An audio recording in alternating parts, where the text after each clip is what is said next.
సీమ ప్రజలకు కుప్పం నియోజకవర్గ ప్రజలకు హృదయపూర్వకమైనటువంటి శుభాకాంక్షలు అభినందనలు తెలియజేస్తూ ఉన్నా. ఎందుకంటే ఏదైతే 4 దశాబ్దాల అనుభవం, మంచి సమర్థవంతమైనటువంటి నాయకత్వంతో గొప్ప దార్శనికుడు, ప్రజాహితమే తన హితమని నమ్మినటువంటి నాయకుడు నారా చంద్రబాబు నాయుడు గారు మీ నియోజకవర్గ శాసనసభ్యులు కావడం మీ అందరి పూర్వజన్మ సుకృతం అని చెప్పి, అందుకే మీ అందరికి కూడా హృదయపూర్వకమైన అభినందనలు, ధన్యవాదాలు మీ అందరికి కూడా తెలియజేసుకుంటూ, అదేవిధంగా రాయలసీమ ప్రజలకు కూడా, ఎందుకంటే రాష్ట్రాన్ని సమదృష్టితో చూసేటువంటి విశాలమైనటువంటి దృక్పథం ఉన్నటువంటి నాయకుడు ఈరోజు రాయలసీమ వెనకబాటితనాన్ని ప్రాతిపదికగా తీసుకుని ఆ యొక్క రాయలసీమలో ఉన్నటువంటి కరువు రక్కసిని పారదోలాలని అంటే అది జలం ద్వారా మాత్రమే సాధ్యమవుతుంది. జలం ద్వారానే జనం బాగుపడతారు, జలం ద్వారానే ఈ ప్రాంతం అభివృద్ధి చెందుతుంది అనేటువంటి ఆలోచనతో అనుక్షణం ఆయన పడేటువంటి ఆరాటం మేమందరం కూడా దగ్గర నుండి ప్రతిరోజు కూడా మేము చూస్తూ ఉన్నాం. ఒక్కసారి 5 శతాబ్దాలు వెనక్కి వెళ్తే ఆ రోజు రాయల పరిపాలనలో రాయలసీమ రతనాల సీమగా వెలుగు ఉండేదని, రాయలసీమలో ఉన్నటువంటి ప్రతి తటాకము కూడా జలకలతో కలకల్లాడుతూ నిండు కుండల్లా ఉండేవని, మంచి పాడి పంటలతో రాయలసీమ విరజిల్లేదని చరిత్ర మనకు చెప్తున్నటువంటి పరిస్థితి.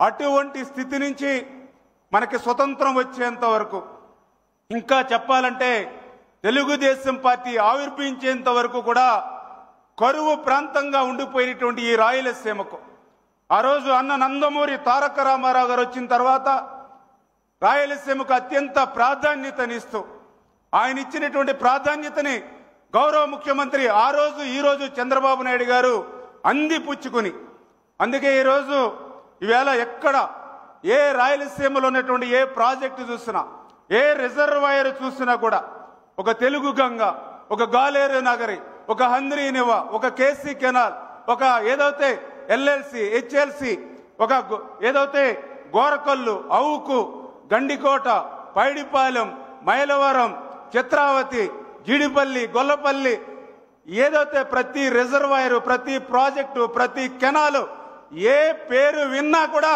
అన్న ఎన్టీఆర్ గారు, చంద్రబాబు నాయుడు గారే గుర్తుకొస్తారనే విషయాన్ని స్పష్టంగా మనందరం కూడా గుర్తు తెచ్చుకుంటూ ఉన్నాం. అందులో భాగంగానే ఏదైతే ఈరోజు రాయలసీమకు ఒక వరం, రాయలసీమకు ఒక జీవనాడి అయినటువంటి ఈ హంద్రీనివాను ఆ రోజు చంద్రబాబు నాయుడు గారు 1999 జూలై 9వ తేదీన ఆయన అమృత హస్తాలతో మరి ఆ రోజు భూమి పూజ జరిపి, మళ్ళీ ఈరోజు ఆయన అమృత హస్తాలతో మళ్ళీ ఈరోజు హంద్రీనివాను మరి పూర్తి చేసుకునేటువంటి కార్యక్రమం తీసుకోవడం. ఎందుకంటే ఇది సామాన్యమైన విషయం కాదు. ఆసియాలోని అతి పెద్ద పొడవైనటువంటివి దగ్గర 738 కిలోమీటర్ల పొడవునున్నటువంటి ఈ హంద్రీనివా 27 లిఫ్ట్ స్కీముల ద్వారా దగ్గర 732 మీటర్ల ఎత్తుకు, అంటే దగ్గర 1 కిలోమీటర్ కంటే కొంచెం తక్కువ అంత ఎత్తుకి 27 లిఫ్టులతో 738 కిలోమీటర్లు ఆసియాలోని అతి పెద్ద కెనాల్ అయినటువంటి హంద్రీనివాను పూర్తి చేయడం అని అంటే అది ఒక్క చంద్రబాబు నాయుడు గారికే సాధ్యమైంది. అంటే ఆయన సమర్థవంతమైనటువంటి నాయకత్వం, ఆయన పట్టుదల, ఆయన దార్శనికత. అందుకే చంద్రబాబు నాయుడు గారు అపర భగీరథుడని ఈరోజు మనందరం కూడా మాట్లాడుకుంటూ ఉన్నాం. అదేవిధంగా ఏదైతే ఈరోజు మరి రాయలసీమ అంటే ఒక రతనాల సీమగా, ఏదైతే గతంలో ఆ రోజు రాయల పరిపాలనలో శ్రీకృష్ణ దేవరాయల కాలంలో ఏ రకంగా అయితే రతనాల సీమగా రాయలసీమ నిలబడిందో, మళ్ళీ అటువంటి రతనాల సీమని ఈరోజు రాయలసీమలో తీసుకొస్తున్నటువంటి చంద్రబాబు నాయుడు గారు అభినవ శ్రీకృష్ణ దేవరాయలు ఈరోజు ఈ రాయలసీమ ప్రాంతానికి, మన రాష్ట్రానికి అని చెప్పి ఈ సందర్భంగా తెలియజేసుకుంటూ, మరి ఇటువంటి పరిస్థితుల్లో మనం కూడా ఒక ఆలోచనతో, ఎందుకంటే 5 సంవత్సరాలకి జరిగేటువంటి ఎన్నిక ఏదైతే ఉందో, అధికార మార్పిడి ఏదైతే ఉందో, మనం ఇచ్చేటువంటి ఓటు ఏదైతే ఉందో అది మరి మనం ఇచ్చేటువంటి ఓటు అభివృద్ధి వైపు నడవాలి తప్ప విధ్వంసం వైపు నడవకూడదనేటువంటి ఆలోచన ఈరోజు మనలో ప్రతి ఒక్కరిలోనూ కూడా ఉండాలని.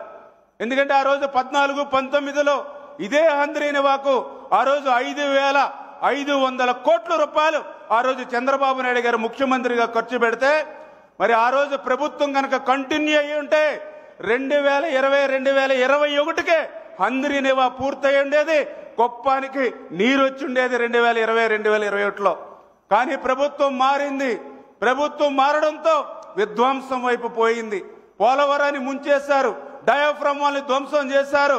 ఏదైతే మరి అనేక రకాలైన ప్రాజెక్టులు, ఇక్కడ అన్నమయ్య ప్రాజెక్టు కొట్టుకుపోయినటువంటి పరిస్థితి, గుండ్లమ్మ గేట్లు పోయినటువంటి పరిస్థితి, పులిచింత్ర గేట్లు పోయినటువంటి పరిస్థితి, 5 సంవత్సరాల్లో విధ్వంసం ధ్వంసం. అందులో భాగంగానే మన ఏదైతే హంద్రీనివా ఉందో అది కూడా మీరు చూసారు. ఆ రోజు 5 సంవత్సరాల పాలనలో ఆ రోజు జగన్మోహన్ రెడ్డి గారు చెప్పారు 2020 కల్లా హంద్రీనివాను పూర్తి చేస్తానని.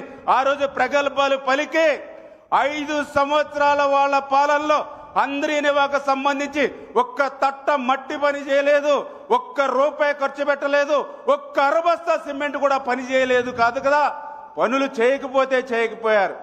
ఆఖరికి ఆ రోజు ఏదైతే మోటార్ల కరెంటు బిల్లులు కూడా బకాయిలు పెట్టిపోయినటువంటి పరిస్థితి అని అంటే, నాకు తెలుసుండి రాయలసీమకు ఏ ముఖ్యమంత్రి చేయనటువంటి ద్రోహం దగ జగన్మోహన్ రెడ్డి చేసినటువంటి పరిస్థితి అని క్లియర్గా హంద్రీనివాను బట్టే మనందరికీ కూడా అర్థమవుతున్నటువంటి పరిస్థితి అని చెప్పి మరి ఈ సందర్భంగా తెలియజేసుకుంటూ ఉన్నా.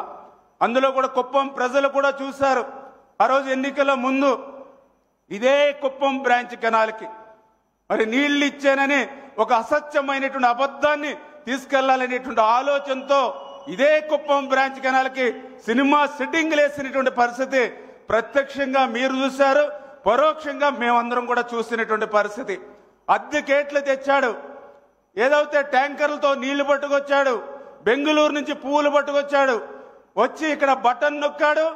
బటన్ నొక్కి నీళ్లు ఆన్ చేసి ఆయన ఎలిఫాంట్ దగ్గరికి వెళ్ళి హెలికాప్టర్ ఎక్కి ఆకాశంలోకి వెళ్లే లోపుగానే ఆయన బటన్ నొక్కి ఏదైతే ట్యాంకర్లో తెచ్చుకున్న నీళ్ళన్నీ కూడా మరి నేలలో ఇంకిపోయినటువంటి పరిస్థితి. ఆయన వదిలిన పువ్వులన్నీ కూడా నేల మీద వాడిపోయినటువంటి పరిస్థితి. ఆ రోజు రైతులందరూ మీరే అక్కడికి వెళ్ళి అక్కడ ధర్నా చేశారా మోసం దగా మీద. అంటే ఈ రకంగా రాయలసీమ ప్రజలను కూడా మోసం దగా ఏ రకంగా అటువంటి వ్యక్తి చేశాడో అదే ఒక ఉదాహరణ. ఇక్కడనే కాదు, నేను కూడా చూస్తాం ప్రకాశం జిల్లా అంటే అత్యంత వెనుకబడినటువంటి జిల్లా, ఫ్లోరైడ్ బాధితులు ఉన్నటువంటి జిల్లా.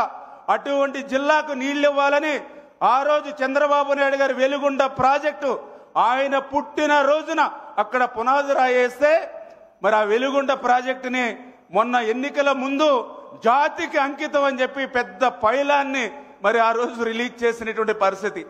కానీ మొన్న అధికారంలోకి వచ్చాక చూస్తే అక్కడ వెలుగొండకు సంబంధించి హెడ్ రెగ్యులేటర్ పనులు కాలేదు, టన్నెల్ 1 టన్నెల్ 2 లైనింగ్ లేదు, బెంచింగ్ లేదు. ఏదైతే మరి అక్కడ కెనాల్ ఏదైతే ఉందో కెనాల్కి టెండర్స్ కూడా పిలవనటువంటి పరిస్థితి.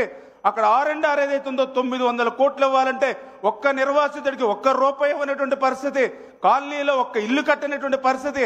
అంటే ఇంకా 4,000 కోట్ల రూపాయలు పైబడి ఖర్చు పెడితే చంద్రబాబు నాయుడు గారు లాంటి వ్యక్తి ముఖ్యమంత్రిగా ఉండి లక్ష్యం పెట్టుకుని పనిచేస్తే ఇంకా 2 సంవత్సరాలు పెట్టేటువంటి వెలుగొండ ప్రాజెక్టు కూడా పూర్తయిపోయిందని అక్కడ ప్రకాశం జిల్లా ప్రజలు కూడా ఈ మాదిరిగానే మోసం దగా చేసినటువంటి పరిస్థితి.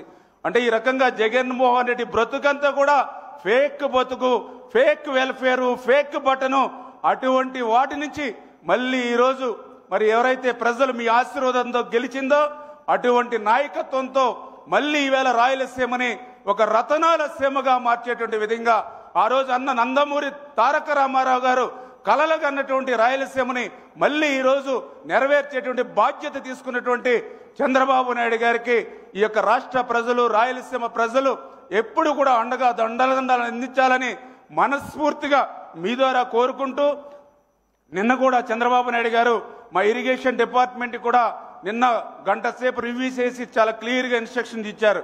ఏదైతే ఈ హంద్రీనివాకు సంబంధించి ఆఖరి మైలు వరకు మనం కుప్పం తీసుకొచ్చాం.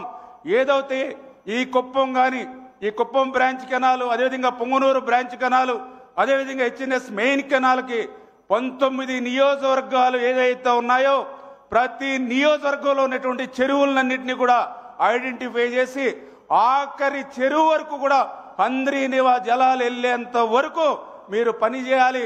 దాని ప్రకారం ఒక యాక్షన్ ప్లాన్ తీసుకుని, ఒక షెడ్యూల్ తీసుకుని మళ్ళీ 10 రోజుల్లో ఆ షెడ్యూల్ ఎంతవరకు అమలు అవుతుందో మరి చెప్పాలనేటువంటి విధంగా మరి చంద్రబాబు నాయుడు గారు అనుక్షణం కూడా ఆ జలం ద్వారా ఈ సమాజం అభివృద్ధి చెందుతుందనేటువంటి ఆలోచనతో పనిచేసేటువంటి నాయకుడు ఆయన. ముఖ్యమంత్రిగా ఆయన మరి మంత్రిగా నేను పనిచేయడం నాకు కూడా పూర్వజన్మ అదృష్టంగా భావిస్తూ మరి ఇంత మంచి కార్యక్రమంలో మమ్మల్ని కూడా భాగస్వాములు చేసినందుకు మరొక్కసారి మీ అందరికీ హృదయపూర్వకమైనటువంటి ధన్యవాదాలు తెలియజేసుకుంటూ సెలవు తీసుకుంటున్నాం. Thank you very much sir.